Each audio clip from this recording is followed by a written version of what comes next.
Que la paix, la grâce, la miséricorde, l'amour, l'assistance, la protection divine soit votre partage dans le nom puissant de notre Seigneur Jésus-Christ.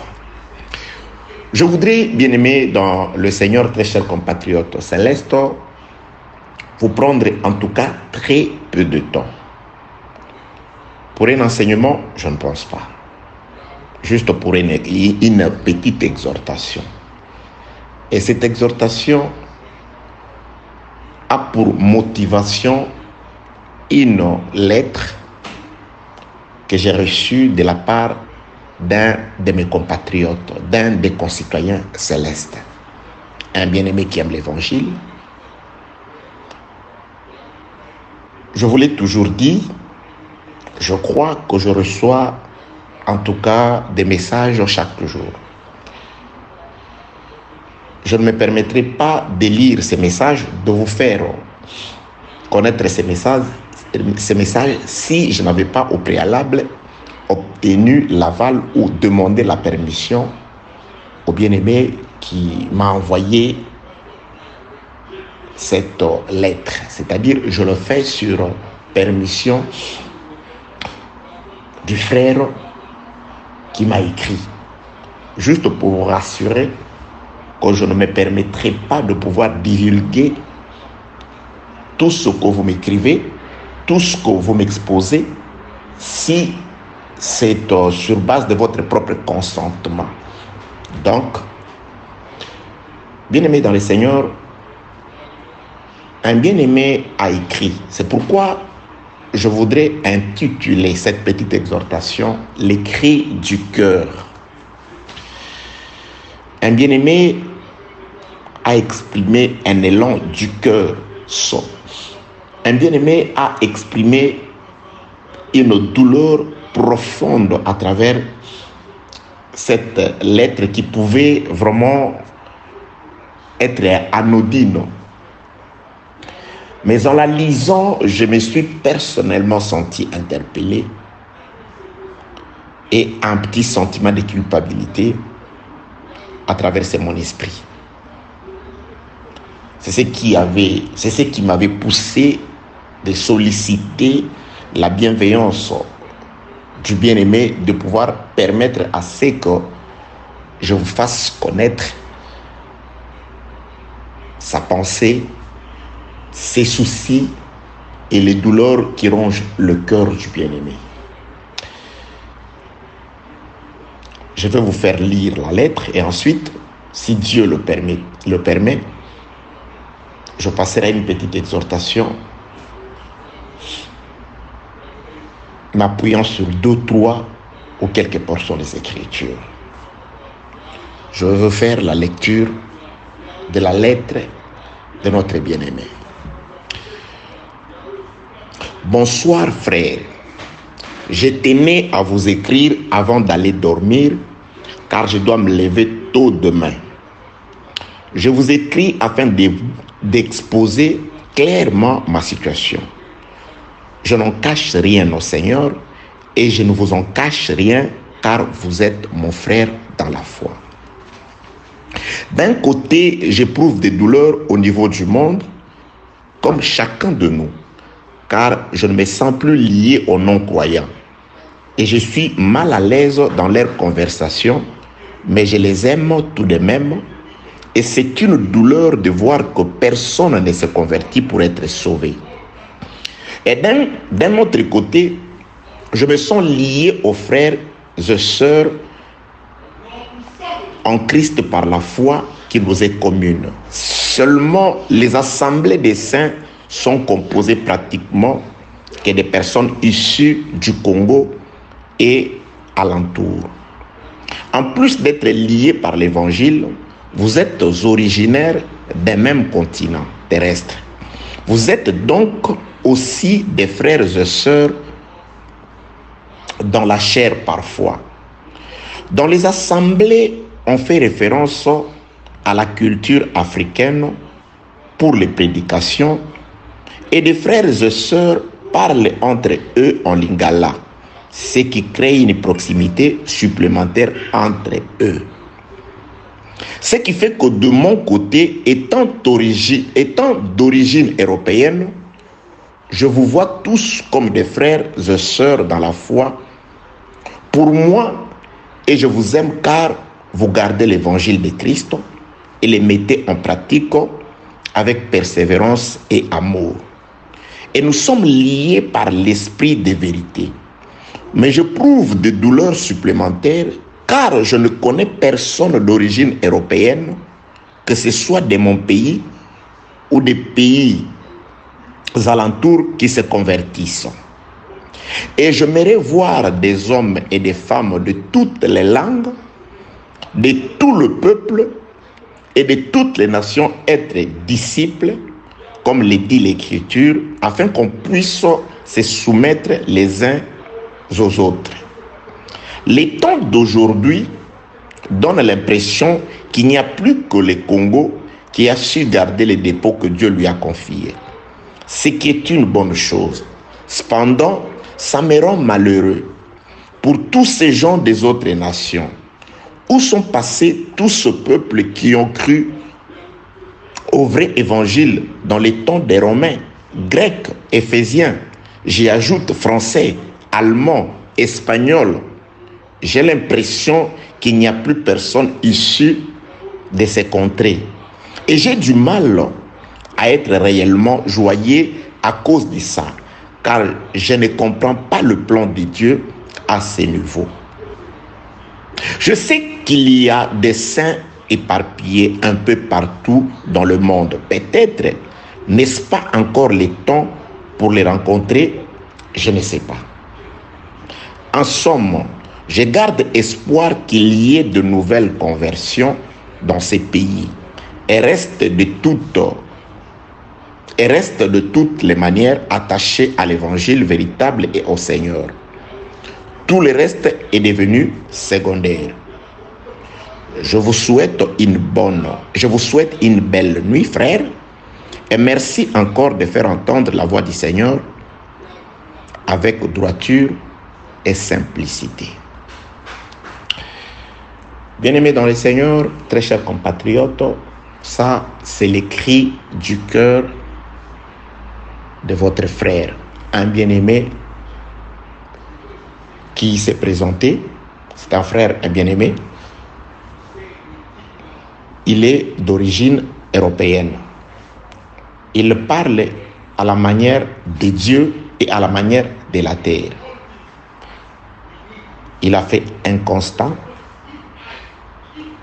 Et ce constat, bien-aimé dans le Seigneur, je voudrais que nous puissions aussi, partant de cette expérience faite par notre bien-aimé, voir si nous qui avons reçu l'évangile, je parle de toi, moi je ne m'adresse pas seulement aux Congolais, je veux juste profiter de ces cris du cœur exprimés par mon bien-aimé d'origine européenne, plus précisément des nationalités françaises, m'a écrite pour te rappeler ta mission en tant qu'un dépositaire de la grâce, en tant qu'un dépositaire de la connaissance, un dispensateur de la grâce. Ici, je ne m'adresse pas seulement aux prédicateurs.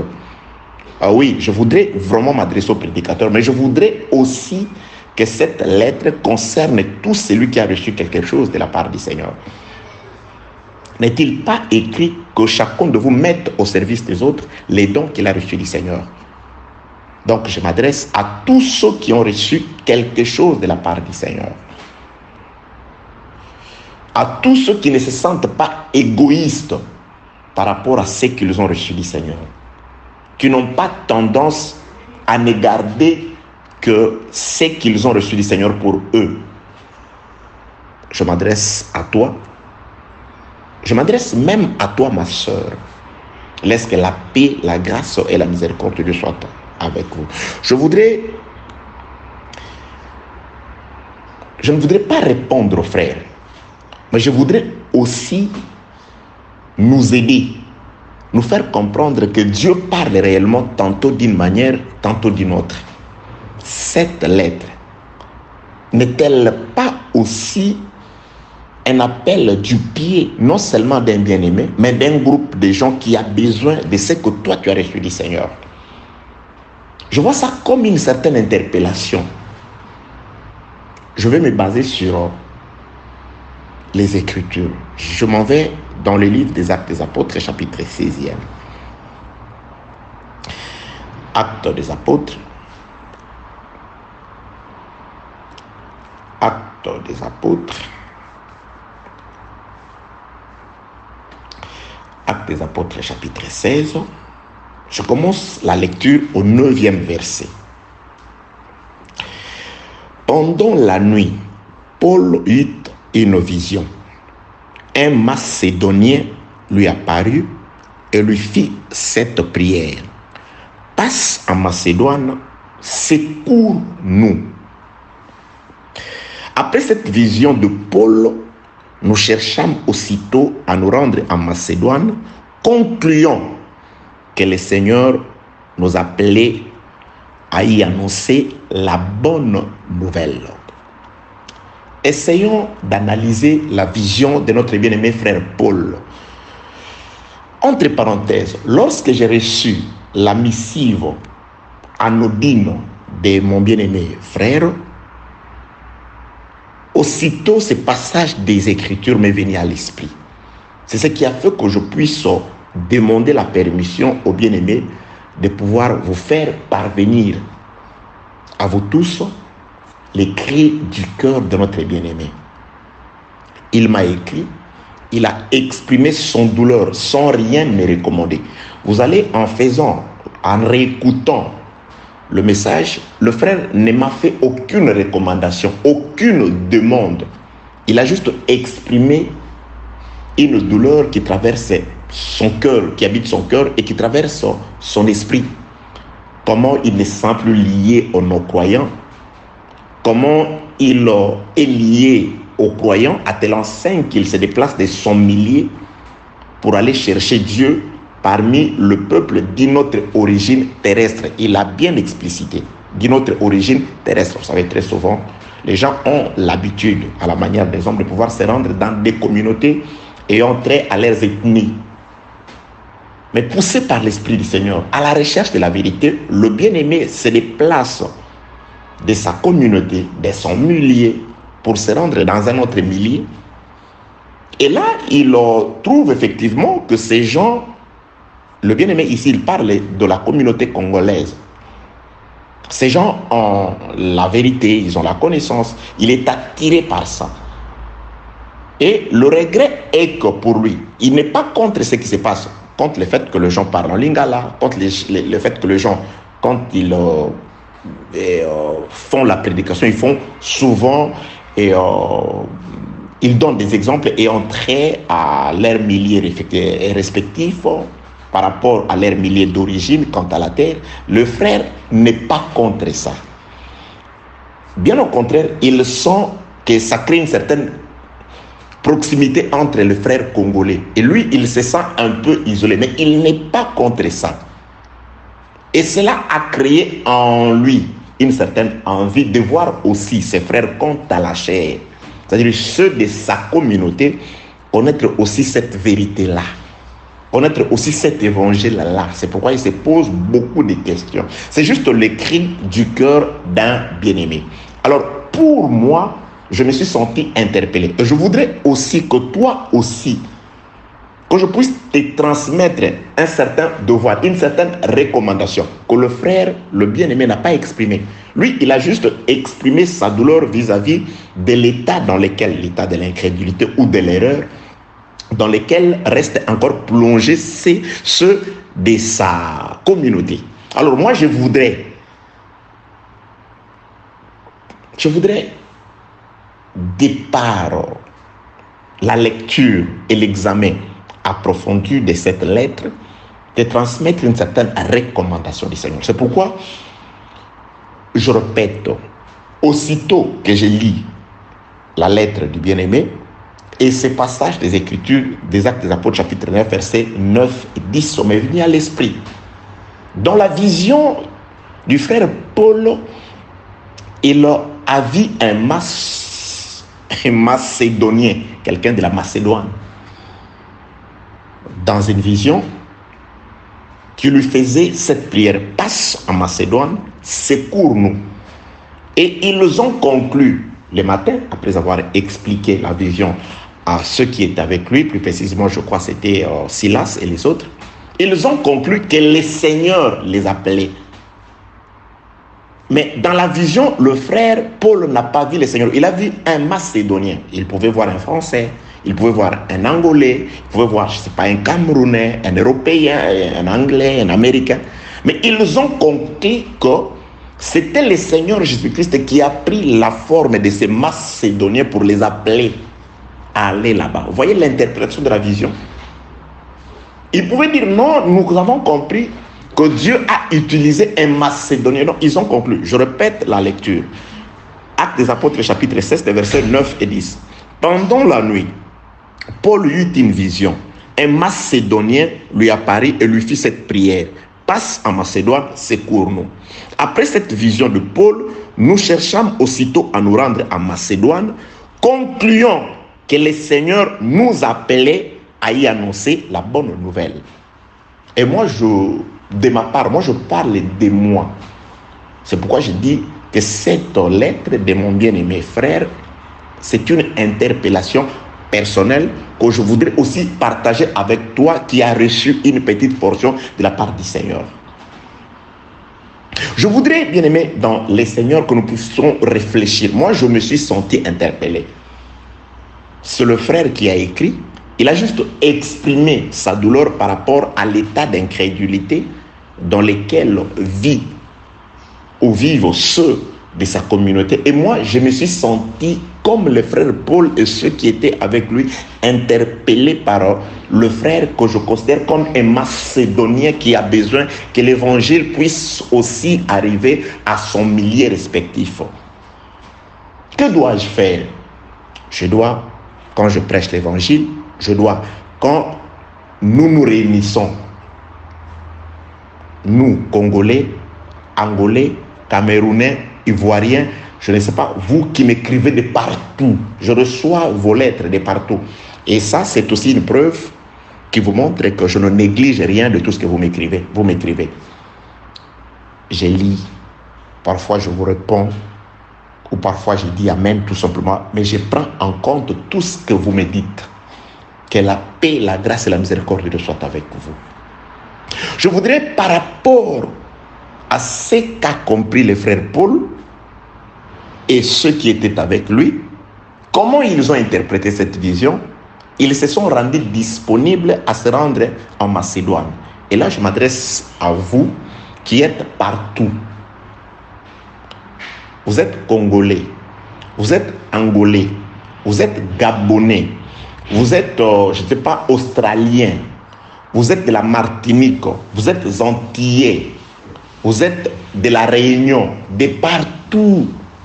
Vous qui avez reçu le peu, s'il vous arrive de vous retrouver dans un autre pays que le vôtre, dans un certain pays d'adoption, essayez de comprendre comment faciliter la tâche à ces gens-là afin de pouvoir leur communiquer ce que vous avez reçu. S'il faut apprendre leur langue, faites-les. S'il faut un peu imiter leurs habitudes à la manière des hommes pour faciliter l'adhésion, faites-les. Que la paix, la grâce et la miséricorde de Dieu soient avec vous. Ce n'est pas en restant conservateur à la manière des hommes par rapport aux habitudes de nos milieux d'origine, tout en restant dans un autre pays qui est devenu comme notre seconde patrie, notre pays d'adoption. Nous voulons évangéliser, mais nous avons toujours tendance à ne nous adresser qu'aux gens avec qui nous sommes issus du même milieu. Nous devons faire très très attention, bien aimés dans les Seigneurs. Que la paix, la grâce et la miséricorde de Dieu soient avec vous. Je vais prendre une autre portion des Écritures, 1 Corinthiens chapitre 9. Comment le frère Paul a agi afin de pouvoir rendre utile, agréable, attrayant l'évangile même aux personnes qui n'étaient pas de même origine terrestre que lui. Qu'est-ce qu'il a fait? Comment s'est-il comporté quand il était en mission? Là, il a vu en vision un Macédonien l'appeler. Et quand il est arrivé sur place en Macédoine, comment s'est-il comporté? Il a ramené là-bas toutes les coutumes et habitudes juives, là-bas de ce côté-là. Comment se comportait-il le frère Paul quand il était en face des Romains, en face des Juifs, en face, je ne sais pas, de ceux de la Thyatire et de partout? Comment se comportait-il? Parce que lui, le frère Paul dit, soyez mes imitateurs comme je le suis de Christ. Christ est Dieu, il est du ciel, mais quand il est resté, il est descendu sur la terre. Mais il ne s'est pas contenté de vivre la vie du ciel. Oui, spirituellement, mais naturellement sur la terre. Lui est Dieu, mais il s'est adapté aux habitudes de la terre.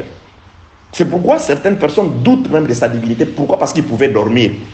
Pourquoi? Parce qu'il pouvait pleurer. Pourquoi? Parce qu'il pouvait avoir faim. Il l'a aussi fait comme un modèle d'un bon prédicateur, d'un bon missionnaire. La terre est devenue pour Jésus-Christ comme une certaine terre d'adoption pour lui. Mais il s'est comporté par rapport aux habitudes, je dis, aux habitudes des hommes de la terre, tout en conservant les caractères spirituels, les caractères célestes de manière spirituelle dans la parole. Mais il s'est habillé comme les hommes.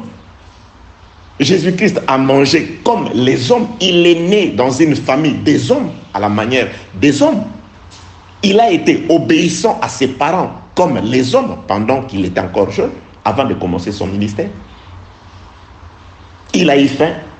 C'est-à-dire qu'il s'est adapté aux conditions de vie de sa deuxième nation, de la nation adoptive, de son pays de résidence.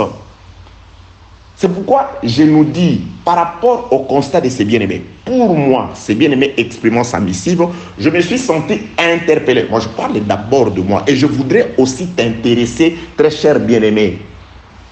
Toi qui es dépositaire d'un don, d'une grâce quelconque, ne sois pas égoïste. Mais pour que tu ne sois pas égoïste et que tu sois capable de pouvoir transmettre ces dons, cette grâce-là aux gens du milieu où tu es, mais tu dois faire quelque chose. Tu dois leur faciliter la tâche comme Jésus-Christ nous a facilité la tâche.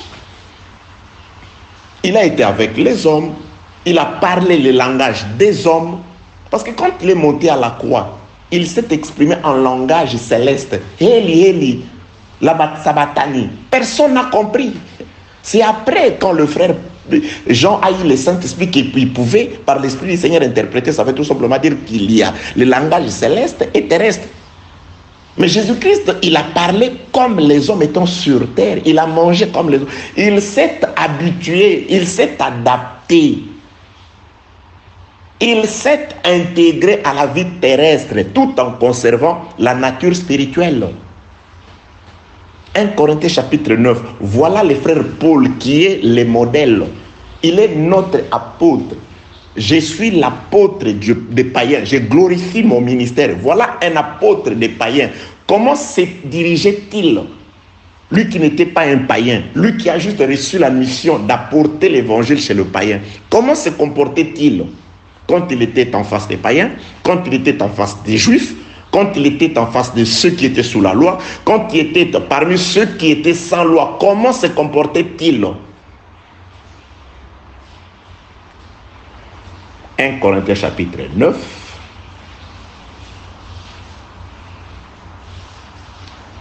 Je commence ma lecture au 19e verset. Car bien que... Je commence au 18e verset. 1 Corinthiens 9, 18e verset. Je m'excuse. Quelle est donc ma récompense? C'est d'offrir gratuitement l'évangile que j'annonce sans user de mon droit de prédicateur de l'évangile. Car bien que je sois libre à l'égard de tous, je me suis rendu le serviteur de tous afin de gagner le plus grand nombre. Avec le juif, j'ai été comme juif afin de gagner le juif. Avec le français, je me suis comporté comme un français afin de gagner le français.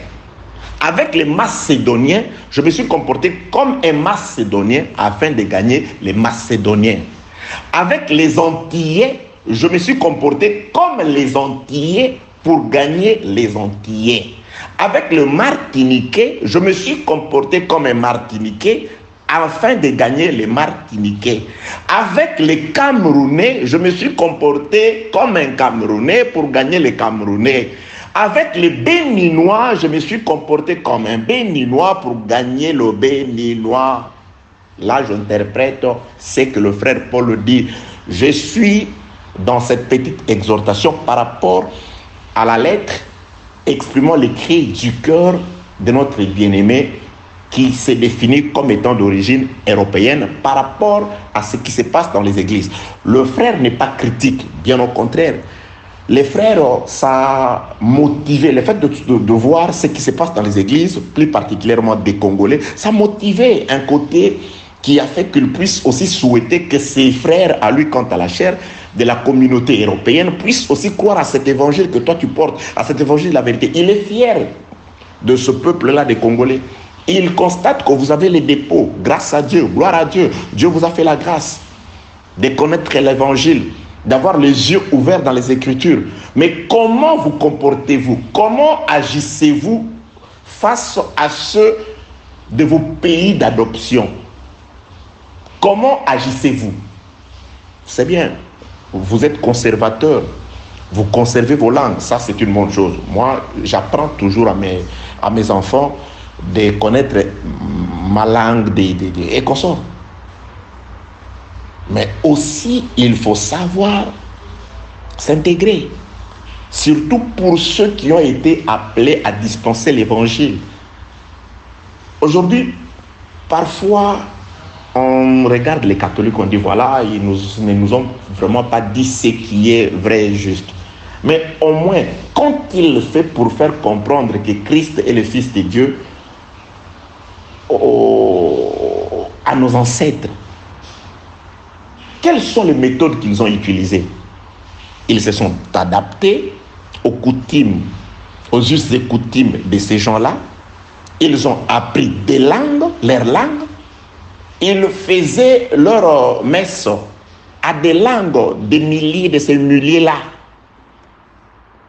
C'est comme ça qu'ils ont fait afin de gagner le cœur de ces gens-là et de leur faire comprendre leurs pensées, ce qu'ils voulaient que les Noirs puissent devenir, je dirais les autres peuples, que les Européens puissent devenir. C'est parce qu'ils se sont adaptés, ils se sont intégrés aux coutumes des milliers où ils étaient envoyés pour faire leur mission. Donc, cette lettre est une missive interpellatrice pour moi et je voudrais aussi te rappeler à toi qu'il y a une portion. Je ne parle, oui, le frère qui a parlé ici, il est d'origine européenne. Mais c'est aussi par rapport à toi qui quitte le Congo pour le Gabon. Qui quitte le Gabon pour le Cameroun. Qui quitte le Cameroun, je ne sais pas, pour le Nigeria. Qui quitte le Nigeria pour la Chine. Qui quitte la Chine pour la Corée. Partout où tu es, si les moyens t'est donné de faire comprendre à ces gens-là l'évangile, je crois que commencer par t'adapter, t'intégrer à la vie que mènent ces gens-là te faciliterait à faire comprendre ce que toi tu penses, ta pensée, a fortiori la parole du Seigneur. Que la paix, la grâce et la miséricorde de Dieu soient avec vous. Donc, je suis dans la lecture 1 Corinthiens chapitre 9, le verset 19. Car bien que je sois libre à l'égard de tous, je me suis rendu le serviteur de tous afin de gagner le plus grand nombre. Avec les Juifs, j'ai été comme un Juif afin de gagner les Juifs. Avec ceux qui sont sous la loi, comme sous la loi, quoique je ne sois pas moi-même sous la loi, afin de gagner ceux qui sont sous la loi. Avec ceux qui sont sans loi, comme sans loi, quoique je ne sois point sans loi de Dieu, étant sous la loi de Christ, afin de gagner ceux qui sont sans loi. J'ai été faible avec le faible afin de gagner le faible. Je me suis fait tout à tous afin d'en sauver de toute manière quelques-uns. J'ai fait tout à cause de l'évangile afin d'y avoir part. J'ai fait tout à cause de l'évangile. Très chers prédicateurs, très chers dispensateurs des différentes grâces du Seigneur, ne tenez pas seulement compte de vous, mais sachez que l'ordre a été donné d'aller partout.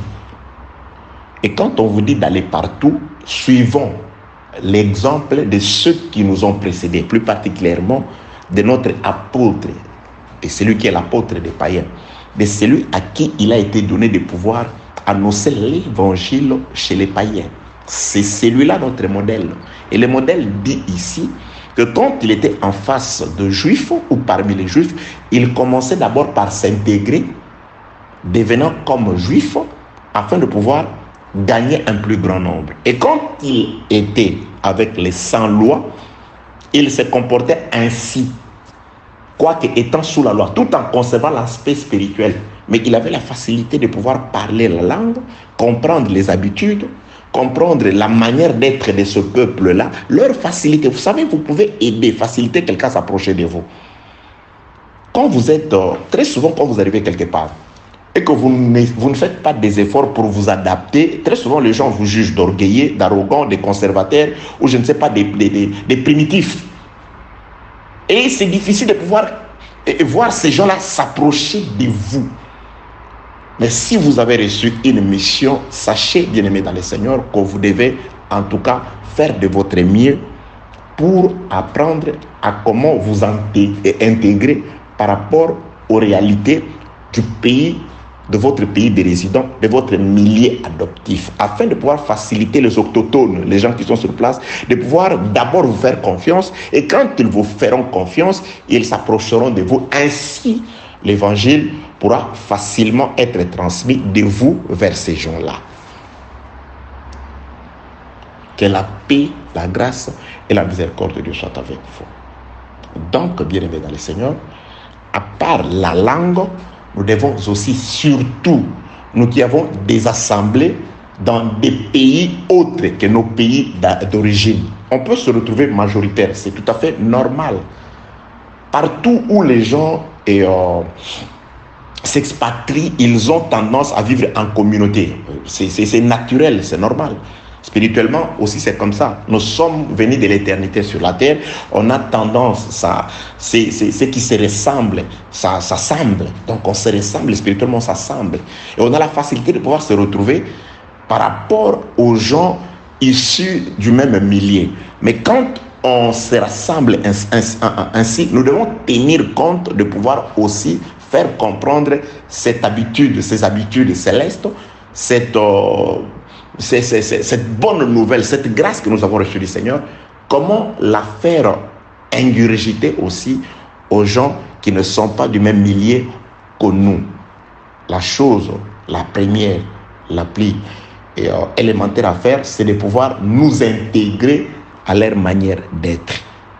Pas les obliger à chanter en lingala, pas les obliger à prier en lingala. Vous êtes quelque part en France, oui, c'est une bonne chose que de pouvoir prêcher. Moi, j'ai toujours dit, un prédicateur doit vraiment transmettre la pensée du Seigneur, la parole en la langue qu'il maîtrise le mieux. Et quand vous prêchez en votre langue, en lingala, je sais pas, en anglais, quand vous êtes en France, et en néerlandais, faites de manière à ce que vous soyez sûr que le traducteur qui est à vos côtés, vous lui laissez premièrement les temps et vous lui facilitez avec une expression claire et distincte de manière à ce qu'il répète exactement ce que vous dites. Très souvent, le prédicateur, moi je m'en rends compte, vous êtes dans un pays étranger, vous parlez une langue étrangère, mais vous ne faites pas attention au prédicateur. Vous oubliez que peut-être la moitié de la salle, parce qu'il n'y a pas seulement les gens. Je donne un exemple. En France, dans les assemblées où se réunissent, moi je parle, là où on me reçoit le plus, que ce soit en France, en Belgique, en Europe. La plupart, c'est les compatriotes qui viennent d'Afrique. Les Congos, les deux Congos, Gabon, Camerounais, vous êtes là. Angola, je peux m'exprimer en lingala. Les gens vont comprendre facilement. Mais il y a quand même des enfants qui naissent là-bas. C'est pourquoi il est un peu difficile aujourd'hui d'aller dans nos assemblées, de trouver aussi le jeune adolescent puberte de 12 à 16, 17 ans s'intéresser à l'évangile. Tout simplement parce que eux, quoique ils sont nés, ces enfants-là, de nous qui sommes originaires de nos pays respectifs de l'Afrique. Mais ces enfants-là, ils passent plus, ils ont des amis français, anglais. Ils passent beaucoup plus de temps avec leurs amis, soit à l'école, soit, je ne sais pas, là-bas, au sport et consorts. Ils ont des habitudes. Et ils se sentiront aussi à l'aise de pouvoir recevoir cet évangile et d'appeler, d'inviter même leurs amis, si on est capable de leur faire comprendre exactement la pensée de Christ en la langue qu'ils comprennent le mieux.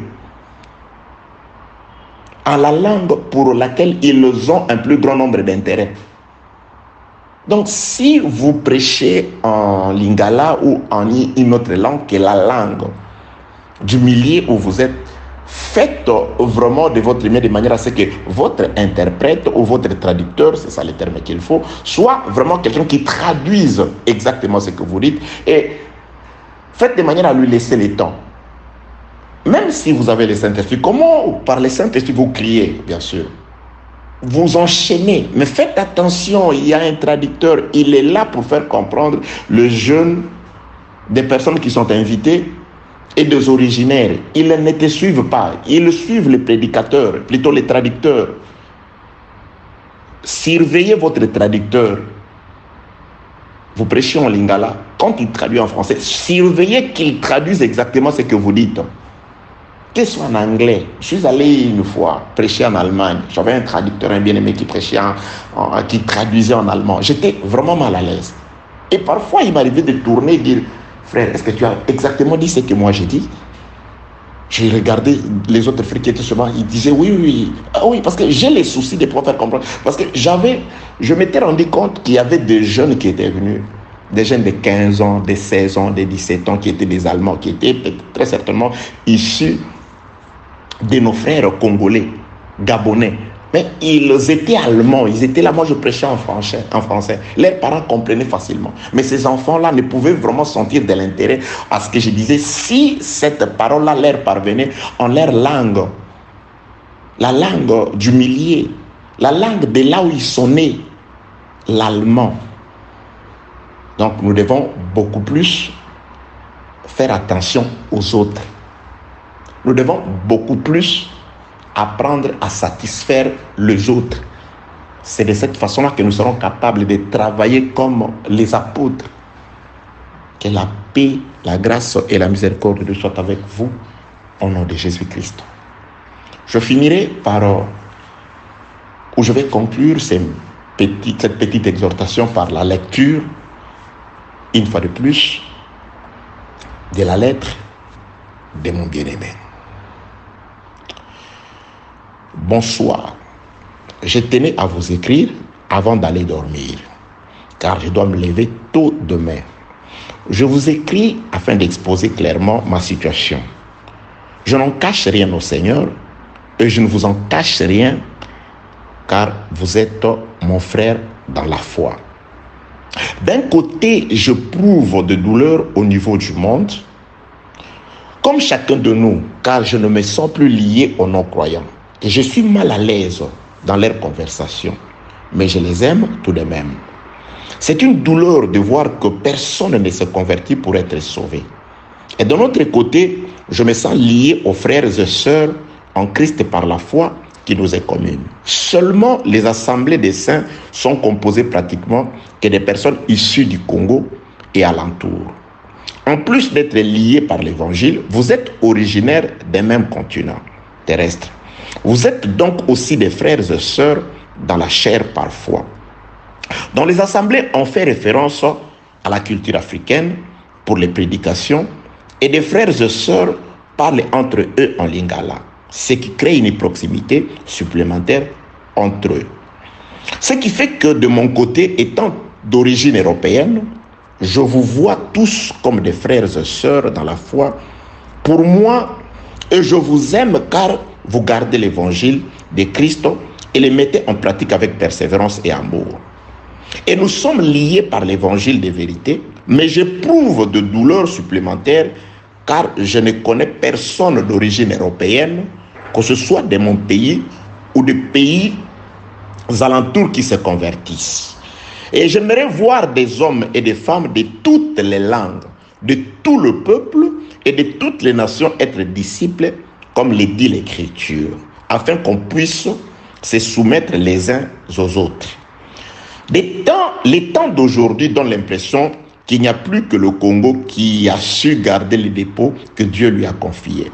Ce qui est une bonne chose. Cependant, ça me rend malheureux pour tous ces gens des autres nations.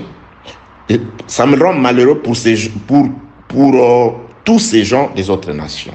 Où sont passés tous ce peuple qui ont cru au vrai évangile dans les temps romains, grecs, éphésiens? J'y ajoute français, allemand, espagnol. J'ai l'impression qu'il n'y a plus personne issu de ces contrées. Et j'ai du mal à être réellement joyeux à cause de ça, car je ne comprends pas le plan de Dieu à ce niveau. Je sais qu'il y a des saints éparpillés un peu partout dans le monde. Peut-être, n'est-ce pas encore les temps pour les rencontrer? Je ne sais pas. En somme, je garde espoir qu'il y ait de nouvelles conversions dans ces pays.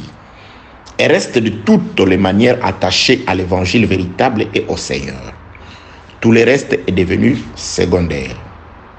Je vous souhaite une belle nuit, frères. Et merci encore de faire entendre la voix du Seigneur avec droiture et simplicité. Je pense qu'après avoir écouté cette lettre, tu sens aussi en toi un petit sentiment de culpabilité par rapport au don que tu as reçu. Et qui te donne un devoir. Que dois-je faire de manière à ce que mon voisin de classe, mon collègue de service, mon ami du quartier ou je ne sais pas, mon voisin de l'appartement puisse comprendre que je suis une grâce pour lui, que je suis une porte du salut pour elle, que je suis le chemin qui conduit à la vérité pour lui. Ce n'est pas en vain que Dieu a permis que je sois ici, dans ce lieu de travail, avec ce frère-là, dans cet appartement, avec ce monsieur-là, dans cette université, dans cet institut, école, dans cette où que vous soyez. Dites-vous que vous n'êtes pas là par hasard, que vous avez une lampe grâce à laquelle vous pouvez aussi éclairer et illuminer la vie de plusieurs qui sont encore dans les ténèbres.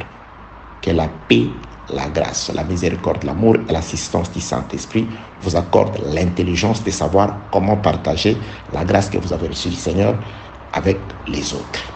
N'est-il pas écrit, Jean-Baptiste a-t-il pas dit que celui qui a 2 tuniques en donne une à celui qui n'a pas? Tu en as 2. Tu peux partager avec celui qui n'a pas. Je parle de l'évangile, je parle de la grâce, je parle aussi des biens temporaires.